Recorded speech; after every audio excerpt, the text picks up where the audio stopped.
Episode की शुरुआत में रिपोर्टर जॉनी को कहती है कि तुम अपना मुंह बंद रखो। जॉनी उस गुंडे से कहता है कि मैं तुमसे एकदम सच सच बात करता हूँ। इसके फादर ईस्टर्न टाउन के सबसे बड़े बॉस हैं। तुम्हें क्या लगता है कि तुम यहाँ से बच के भाग जाओगे अगर तुमने इसे मार दिया तो? वो बंदा कहता है कि हम ये बात पहले से जानते हैं। और कुछ है? जॉनी काफ़ी चौंकते हुए कहता है, हाँ तुम लोग ये बात पहले से जानते हो तो तुम्हारी हिम्मत कैसे हुई इसे मारने की? वो कहता है कि हमें इतनी हिम्मत नहीं कि हम उसे मारें, लेकिन हमें इतनी हिम्मत है कि हम तुम्हें मार सकते हैं, और उसके अलावा वो तुम ही हो जिसके कारण हम यहाँ पे आए हैं। इस बात को सुनकर रिपोर्टर काफ़ी ज़ोर ज़ोर से हंसने लगती है। वो कहती है कि देखा, जैसी करनी वैसी भरनी, मुझे चले थे बेचने। हाँ, चिंता मत करो, मैं तुम्हारे ग्रेव के ऊपर कुछ फ्लावर्स ला दूंगी। जॉनी उसका हाथ काफ़ी ज़ोर से पकड़ता है और कहता है ठीक है, अब मैं यहाँ पे बकवास नहीं करूँगा। और वो उस रिपोर्टर के मुंह में उसे कुछ खिला देता है। वो कहती है, तुमने मेरे मुंह के अंदर क्या डाला है? जॉनी उससे कहता है, मैंने तुम्हारे मुंह के अंदर मेडिकल पाउडर डाला है जो कि न्यूट्रलाइजेशन के लिए यूज़ होता है और ये बीमारियों को भी ठीक करता है।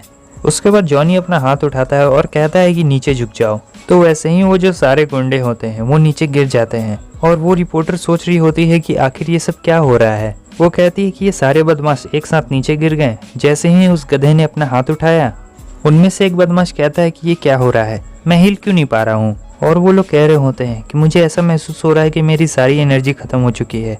हे आखिर तुमने हमारे साथ क्या किया? रिपोर्टर भी जॉनी से ये कहती है, आखिर तुमने उनके साथ ये कैसे किया? जॉनी कहता है, ये काफ़ी आसान था।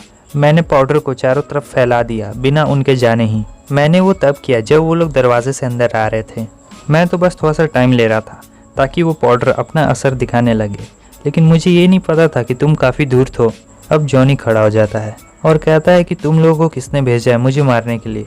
मैं कसम खाता हूँ अगर तुमने मुझे ये बात बता दी कि सब के पीछे कौन है तो मैं तुम लोगों को छोड़ दूंगा। लेकिन वो लोग कोई भी जवाब नहीं दे रहे होते हैं। उनका एक बंदा कहता है, लूजर कहीं के, अगर तुम्हें लगता है कि हम तुम्हें कुछ बता देंगे तो तुम बस सपना देखो। जॉनी उससे कहता है कि तुम लोग दूसरों से बातें उगलवाने के लिए गन का इस्तेमाल करते हो, लेकिन मैं तुम लोगों से थोड़ा अलग हूँ। उसके बाद हम देखते हैं कि वो अपने शर्ट का बटन खोल लेता है और कहता है, तुम तीनों इनमें से कोई एक चुनो, चलो देखते हैं तुम्हारा कौन सा लक है, अच्छा या बैड लक। उसके शर्ट के अंदर बहुत सारे मेडिकल पाउचेस होते हैं। रिपोर्टर आती है और कहती है, आखिर ये सब क्या है? जॉनी उससे कहता है कि ये सभी मेरे बेबीज हैं और इनमें से एक कॉन्स्टिपेशन भी ठीक कर सकता है। वो रिपोर्टर काफ़ी अजीब सा चेहरा बना लेती है और कहती है कि किसे कॉन्स्टिपेशन है? तुमने ये बात कहाँ से सुनी, किस फॉर्म में सुनी, और या फिर तुमने इसे कहाँ से सूंघा? वो तुम हो जिसे कॉन्स्टिपेशन है। नहीं, तुम्हारा पूरा फैमिली को कॉन्स्टिपेशन है। जॉनी कहता है, ओके ठीक है, इसे भूल जाओ, चलो वापस से बिजनेस पे चलते हैं। उसके बाद जॉनी उनमें से एक बंदे को पकड़ता है और कहता है, चलो मुझे बताओ तुम इसमें से कौन सा चुनोगे, या फिर मैं तुम्हारे लिए चुन दूँ? मैं तो ये वाला रिकमेंड करूँगा। वो बंदा उससे कहता है कि तुम एक लूज़र हो और ये मम्बो जम्बो अपना बंद करो, मैं तुमसे बिल्कुल नहीं डरता। जॉनी उससे कहता है, ठीक है, तो मैं ये सबसे पहले ट्राई तुम्हें करने देता हूँ क्योंकि तुम फियरलेस हो। और फिर हम देखते हैं कि वो उस पाउच को फाड़ता है और उसके ऊपर वो सारा पाउडर डाल देता है।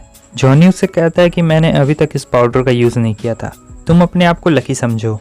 मगर हम देखते हैं कि कुछ मिनट बीत जाने के बाद भी उस बंदे को कुछ भी नहीं हो रहा होता है। जो उसके पीछे वाले बंदे होते हैं वो कहते हैं कि देखो, इसके चेहरे पर एक पिंपल तक नहीं आया, तुम हमारे साथ ये सब खेल खेलना बंद करो, हम तुम्हें मार देंगे, वो भी जल्द से जल्द, जब हम हिलने लगेंगे तब। जॉनी कहता है, अगर ऐसी ही बात है तो तुम्हें उसे एक और बार देखना चाहिए। तो वो बदमाश अपने साथी की तरफ फिर से देखता है और जब वो दूसरी बार देखता है तब इस बार उसका चेहरा बिल्कुल अलग लग रहा होता है, बहुत ज़्यादा अलग लग रहा है। वो बंदा कहता है, मुझे पता नहीं ये क्या हो रहा है, मेरे साथ क्या गलत हो रहा है, लेकिन मैं बहुत दिनों से सिंगल हूँ, तुम अचानक से बहुत ज़्यादा खूबसूरत दिखने लगे हो। उसके बाद हम देखते हैं कि वो दोनों चुम्मा चाटी करने लगते हैं और वो कहता है, मैं अपने आप को और रोक नहीं सकता हूँ। वो दूसरा वाला बंदा कहता है, रुको मुझसे दूर रहो, ठीक है मैं तुम्हें सारी बातें बता दूंगा। और इधर वो रिकॉर्ड कर रही होती है सभी चीज़ों को और कहती है, अनबिलीवेबल। जॉनी उससे कहता है, इससे पहले कि पाउडर अपना पूरा इफेक्ट दिखाए तुम्हें पॉइंट पे आ जाना चाहिए, वरना बहुत देर हो जाएगी और तुम्हारा पीछे का दरवाज़ा खुल जाएगा। समझ रहे हो ना इसका मतलब? वो बदमाश उसे बताता है कि हम लील फू प्रॉपर्टी ग्रुप से आए हैं, उसने हमें भेजा है। जॉनी उससे पूछता है कि वो मुझे मारना क्यों चाहता है, लेकिन इधर जो पीछे वाला बंदा होता है उसका डंडा खड़ा हो चुका होता है। अरे भाई सचमुच एकदम कॉमेडी वाला कॉमिक है, कॉमेडी के साथ बहुत ज़्यादा वो वाला है भी है। रिपोर्टर कहती है कि हाँ मैं जानती हूँ ली फू को, जॉनी उन सभी को पाउडर देता है और कहता है कि इसे खा लो, इसके बाद तुम लोग मूव करने लगोगे। इस बार तो मैं तुम लोग को छोड़ दे रहा हूँ, लेकिन अगली बार से नहीं छोड़ूंगा, यहाँ से दफा हो जाओ। वो लोग कहते हैं तुम्हारा बहुत बहुत शुक्रिया, हम वापस से कभी नहीं आएंगे। और फिर वो लोग दुम दबाकर वहाँ से भाग जाते हैं। रिपोर्टर जॉनी से कहती है कि तुमने बस उन्हें ऐसे ही जाने दिया, वो लोग तुम्हें मारना चाहते थे। जॉनी उससे कहता है मैंने बस उन्हें जाने नहीं दिया है, मैंने उन्हें हमेशा के लिए खुश कर दिया है, वो पूरी ज़िंदगी खुश रहेंगे।